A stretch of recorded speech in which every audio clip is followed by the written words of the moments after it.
עכשיו הוא היה אפילו יותר טוב. תודה. הסוף הוא רציני ומרגש, כן? הוא לא... אל תתחיל מהסוף. הייתה רוס לנו. לא, רגע, אני מכין אתכם טיפה. הסוף הוא קצת יותר רציני.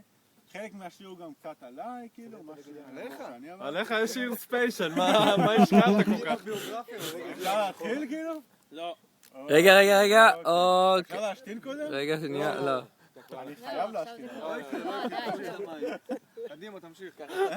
יש לך רבק לסיים מהר. אוקיי. יש? שמים את זה רגע, ביוטיוב. עכשיו אתם מביכים אותי. אתה מביך את עצמך. תראה את באבי, עוד רגע קופץ לים. לא, אני... שולח פה אס.אם.אס פשוט. זה עולה לאתר של ורדה, רק שתבין. רגע, עולים מולו. הנה, בן דוד שלך. יאללה, צ'ניק. אוקיי. שתי משטחים של עוף מחר. מסיבת סיום תואר 2008, לא בווידאו, כלכלה בווידאו? חקלאית וביוטכנולוגיה אוקיי. ומינהל בחקלאות.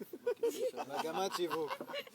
תואר מונפץ בעלים. רגע, כולם התחילו להיות בשקט. זה היה נשמע התואר הכי מפלצת שיש בעולם עכשיו, מה שאמרת. נתן, שב בבקשה. דוקטור. תמשיך. אוקיי. בסוף קיץ לוהט, כשהמשק פרח ותמימים עוד היינו חדורי רוח קרב, לפני 3 שנים, פחות חודש-חודשיים, התייצבנו בפקולטה לחקלאות של ירושלים.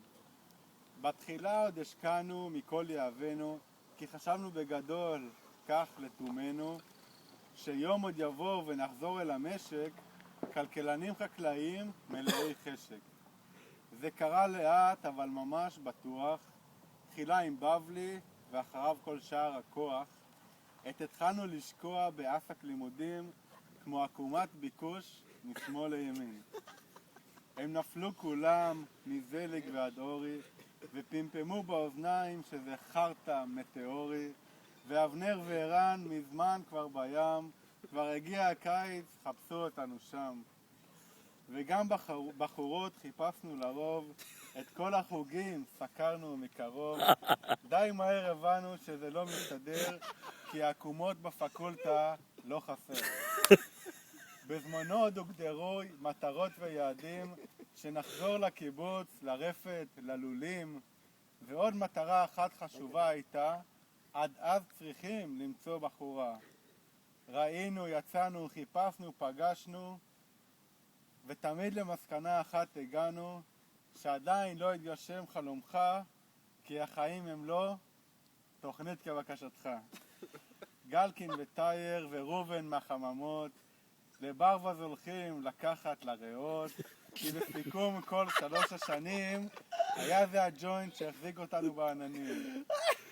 לסיכום ניתן רק לומר, כי אתמול מאחורינו והיום כבר מחר, אך כולנו באותה סירה, עד הפנסיה עובדים עבדות איומה.